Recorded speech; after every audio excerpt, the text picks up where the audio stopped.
de tercero medio, bueno, voy a hacer un video explicando el desarrollo de la guía número 7, que es de un contenido nuevo, que es de la cinética química. ¿Qué es la cinética? Bueno, la cinética tiene que ver con la energía del movimiento. Entonces, cuando ocurre una reacción química, también las reacciones químicas ocurren a ciertas velocidades. Hay reacciones químicas que ocurren muy rápido, por ejemplo, una explosión, o hay reacciones químicas que tardan años, por ejemplo, la corrosión de los metales, y muchos ejemplos, las transformaciones de la materia, por ejemplo, el papel, cuando se oxida se va poniendo amarillo, son reacciones químicas que ocurren a través del tiempo y que son muy lentas. Bueno, la cinética estudia estos procesos y la cinética se encarga de estudiar todo esto. Hay dos formas de calcular el orden de una reacción química y el orden siempre se determina en forma experimental, porque la velocidad de reacción se comprobó que depende de la desaparición de los reactivos. Recuerden que un reactivo es siempre lo que está a la izquierda de la ecuación y los productos son las sustancias nuevas que se forman y que están a la derecha representadas. Y que para que una reacción química esté bien planteada, debe estar balanceada, porque el número de átomos se debe conservar. Ahora aquí yo voy a explicar, porque en la guía va a estar bastante explicado lo que son la cinética, lo que son las reacciones, que también juega un papel muy importante cuando ocurre una reacción química, la teoría de las colisiones. ¿Por qué? Porque significa que las moléculas, para que se formen sustancias nuevas, tienen que romperse enlaces y tienen que haber choque efectivo entre las moléculas. ¿Qué significa un choque efectivo? Significa que tienen que ir con la orientación adecuada y con la energía suficiente para que el choque produzca sustancias nuevas o productos. Yo ahora voy a explicar la forma de determinar la reacción, la velocidad instantánea de una reacción química. Primero que todo voy a explicar cómo se plantea la velocidad instantánea de una reacción que yo pueda producir en el laboratorio en forma escrita. Aquí tengo dos sustancias reactivos y dos sustancias productos, que yo ya escribí la ecuación química, pero aquí me falta algo, me falta balancear la ecuación. Si ustedes se fijan, aquí tengo un átomo de hidrógeno y ya 2 y aquí tengo un cloro y ya 2, entonces basta que yo coloque un 2 aquí. Aquí yo puedo, hay dos tipos de velocidad instantánea, la de desaparición que afecta a los reactivos y la de aparición que afecta a los productos. ¿Cómo se plantea esto? La velocidad por ejemplo, aquí en este caso nosotros del zinc. Entonces, ¿qué sería la velocidad del zinc? Sería bueno, aquí la ecuación está balanceada, entonces sería positiva para los productos y negativa para los reactivos. ¿Por qué? Porque los reactivos van a ir desapareciendo a medida que avanza el tiempo. Entonces, menos la concentración del Zn partido por delta T. ¿Qué es delta T? La variación de la concentración. Aquí me falta un menos. Recuerden que el delta siempre es variación. Ahí tenemos una reacción, una velocidad de desaparición de un reactivo, que en este caso es el zinc. La velocidad de desaparición del ácido clorhídrico es igual a menos variación de la concentración del ácido clorhídrico. Ese paréntesis cuadrado es concentración molar, mole por litro, siempre se calcula en moles, partido por delta T, por la variación del tiempo. Ahí tengo la otra reacción o la otra representación de la velocidad de desaparición. A la derecha es la velocidad de aparición. Entonces, la velocidad de aparición de ZnCl2 es igual a más, porque en este caso es positiva, la variación de la concentración de ZnCl2 partido por delta T.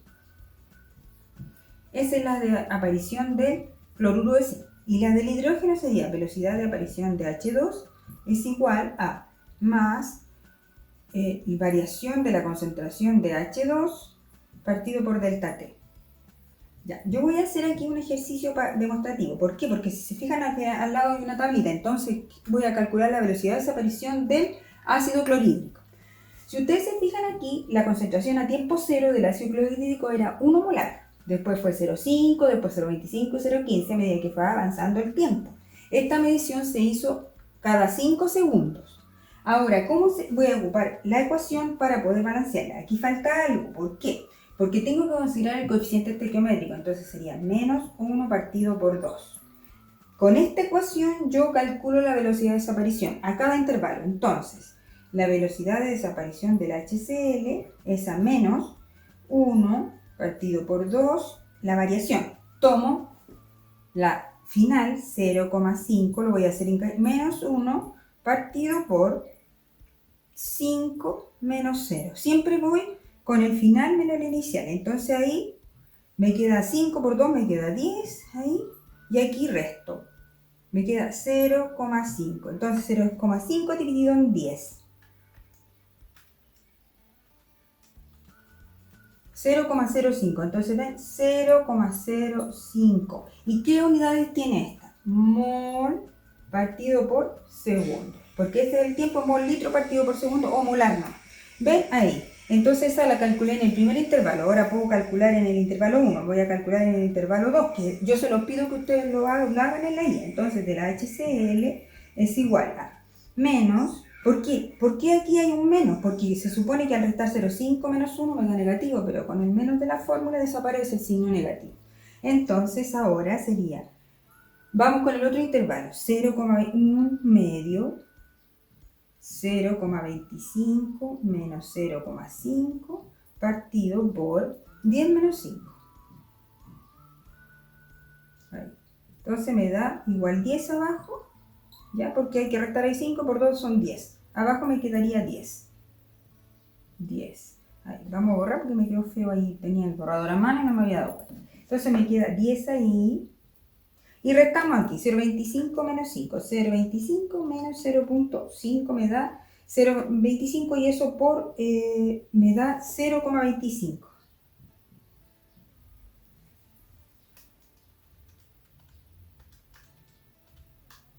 0,25 dividido en 10. Eso me da 0,025. 0,025 molar partido por segundo.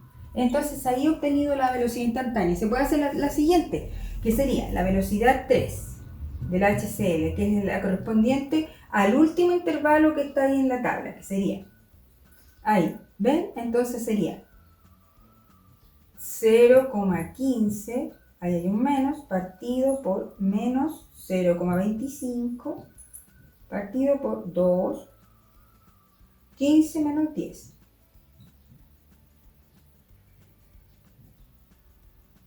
Todo me va a dar positivo después, recuerden el signo que está afuera del paréntesis. Entonces se me quedaría 10 y 0,15 menos 0,25, eso me da eso, 0,1 dividido por 10. Me da 0,01, entonces la tercera velocidad del ácido clorhídrico de desaparición es 0,01 molar partido por segundo. Esa es la forma de calcular la velocidad instantánea de desaparición, pero solamente si yo conozco los datos de el experimento. Quiere decir que yo estuve midiendo el experimento, porque el orden de las reacciones químicas se determina experimentalmente solamente. Ya, ahora, ¿cómo se puede? Bueno, al hacer diferentes experimentos para determinar el orden de una reacción química, se llegó a la conclusión de que podían haber varios órdenes posibles. Y ese orden, por ejemplo, podía ser de orden 0, cuando la gráfica de velocidad, transcurso de la reacción y velocidad, me diera solamente una línea recta. Entonces, en el caso que está la velocidad y aquí está el transcurso de la reacción, entonces quiere decir que aquí este es de orden 0. Eso quiere decir que la velocidad es independiente de la concentración de los reactivos, se mantiene constante. Después viene la de orden 1, así, que es así, donde está la velocidad y el transcurso de la reacción, en donde la velocidad depende directamente de la concentración de los reactivos. Esta es la de orden 1. Y en la de orden 2 es exponencial, es decir, que en el caso de la de orden 2, la velocidad es directamente exponencial, es exponencial a la formación de los productos. ¿Ya? Por lo tanto, el orden siempre se va a determinar en función de la desaparición de los reactivos. Entonces, la velocidad es proporcional a la concentración de los reactantes. ¿Ya? Y si yo tengo una reacción, el orden se determina de acuerdo a los cálculos experimentales que a mí me proporcionan. Y se dieron cuenta los científicos, cuando empezaron a estudiar a fondo la cinética de las reacciones químicas, que habían ciertos factores que podían alterar la velocidad de un proceso químico. Y esos factores son súper importantes. ¿Por qué? Porque permiten llevar las reacciones químicas, por ejemplo, en un proceso industrial, a optimizar el proceso sabiendo cuáles son aquellas condiciones o factores que favorecen el desarrollo de una reacción química. Entonces llegaron a estudiar varios factores que también se hace mención ahí en la guía. Por ejemplo, la temperatura. Se ha comprobado experimentalmente que al aumentar la temperatura, aumenta la velocidad de reacción. sobre todo en una reacción que es de carácter endotérmico, en donde se necesita el aumento de calor. Entonces, al aumentar la temperatura, aumenta la velocidad de reacción. Es directamente proporcional. ¿Por qué? Porque cuando se aumenta la temperatura de una sustancia, las moléculas tienen mayor energía cinética, es decir, tienen mayor movimiento, por lo tanto favorece el choque efectivo entre las moléculas para formar los productos. Después está la concentración también. Se comprobó que experimentalmente al aumentar la concentración de los reactivos aumenta la velocidad de reacción. ¿Ya? La presión también es un factor que modifica la velocidad de reacción, pero solo en aquellas reacciones que son de carácter gaseoso. Ahí modifica a mayor presión, mayor velocidad de reacción, si se forman menos moléculas de productos que en los reactivos. Si, por ejemplo, disminuye el número de moléculas en los reactivos. Pero también hay otro factor importante que son los catalizadores. Los catalizadores son sustancias químicas que participan en la reacción, pero que no se transforman durante el proceso y aceleran el proceso. Por ejemplo, en los catalizadores biológicos tenemos lo más importante, que son las enzimas, que disminuyen la energía de activación. Un proceso se representa así, que viene, pues supongamos que yo tengo aquí una cinética de una velocidad. Aquí están todos los reactivos y aquí están los productos. Ya, y aquí este espacio que está aquí aquí se forma el complejo activado. Porque todo proceso necesita un mínimo de energía para producirse. ¿Qué es lo que se llama ese mínimo? Energía de activación. Entonces, todo esto es la energía de activación. Por lo tanto, en el caso de esta gráfica que hice aquí, es una reacción que puede ser exotérmica. ¿Por qué? Porque los reactivos tienen mayor energía que los productos, por lo tanto, para transformarse en productos se van a desprender de esa energía y la van a liberar al entorno. Entonces, en este caso podría ser un proceso exotérmico. Pero al contrario, podría yo dibujar un proceso de otro tipo. Por ejemplo, ahí. ¿Ven? Estos tienen menor energía, aquí están los reactivos y aquí están los productos. Entonces, en la puesta aquí está la energía de activación y aquí está el complejo activado. Entonces, por lo tanto, aquí los reactivos tienen menor energía que los productos. Entonces, para convertirse en productos van a tener que almacenar energía hasta poder transformarse en productos. Esta es una reacción endotérmica, porque necesita un mayor aporte energético para que el proceso se produzca. ¿Ya? Ahora, los catalizadores, ¿qué hacen? Los catalizadores, cuando son positivos, porque también hay negativos o inhibidores, cuando es un catalizador positivo, ¿qué hace? Voy a tomar otro lápiz de otro color para que se note. Miren, si yo le doy un catalizador a esta reacción, a lo mejor esta curva, ahí, esto va a disminuir, ¿ven? La energía de activación del proceso se hace menor. Por lo tanto, la energía de activación, cuando hay la presencia de un catalizador positivo, es menor la curva de la energía de activación. Por lo tanto, se forma más rápido el complejo activado y por ende la reacción ocurre más rápido o con menor gasto de energía. Lo mismo acá, también puede aportar un catalizador positivo. Pero ¿qué pasa con los catalizadores negativos o inhibidores? Los catalizadores negativos, en lugar de disminuir la energía de activación, aumentan la energía de activación, es decir, hacen más lento el proceso.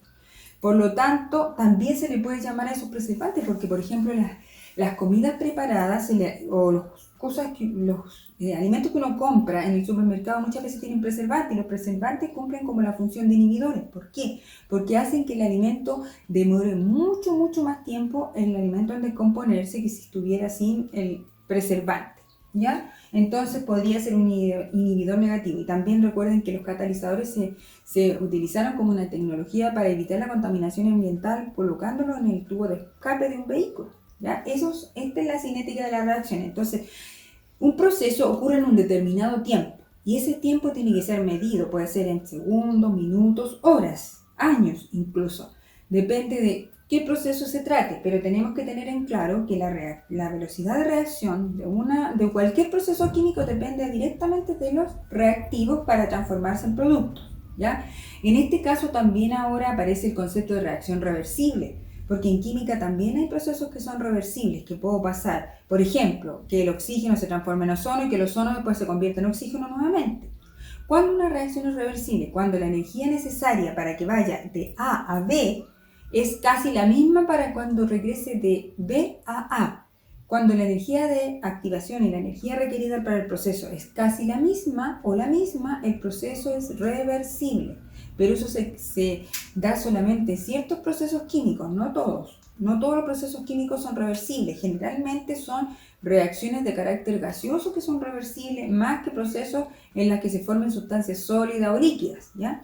La naturaleza de los reactivos también es un factor. Las reacciones, por ejemplo, las reacciones químicas, cuando se utilizan moléculas que son de carácter iónico, que son solubles en agua, es mucho más rápida la disolución de estas que si es un reactivo de carácter covalente. También esa es la naturaleza de la sustancia, también influye en la velocidad de reacción.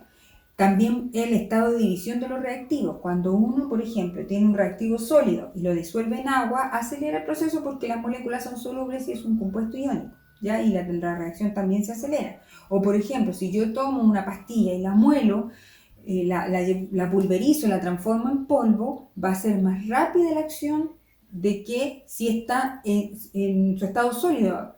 Al reaccionar con el agua, por ejemplo una tableta efervescente que está molida y la dejo, o una tableta ya está y una sal de fruta en un sobre, las echo las dos al mismo tiempo a una agua a determinada temperatura, ojalá sea la misma, me voy a dar cuenta que en la que está reducida a polvo se disuelve más rápido que la que está en tableta. ¿Por qué? Porque la superficie de interacción entre los reactivos es mucho mayor que si está como un sólido entero, ¿ya? Esos son como los factores que afectan la velocidad de reacción.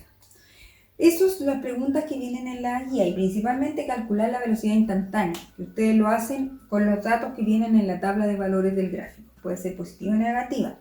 Recuerden que la ecuación química debe estar balanceada y que la velocidad de reacción y el orden de la reacción se determina experimentalmente siempre. Y que la velocidad de reacción es proporcional a la concentración de los reactivos. Los exponentes que le ponemos son el orden.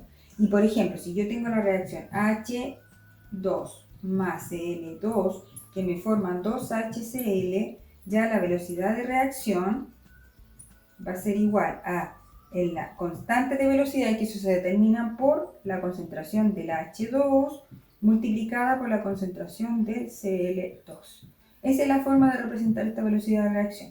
Ahora, muchas veces se confunde como si fueran los coeficientes, pero no, eso se determina experimentalmente. Entonces, visualizando esta ecuación de velocidad, yo podría decir que es de orden 1 con respecto al hidrógeno y de orden 1 con respecto al cloro, ¿ya? Y en tu mar sería de orden 2, pero eso tendría que comprobarlo experimentalmente. No puedo yo inferirlo sin tener los datos experimentales. Ya, que estén bien jóvenes. Espero que el video explicativo les sirva para resolver la guía número 7. Que estén bien.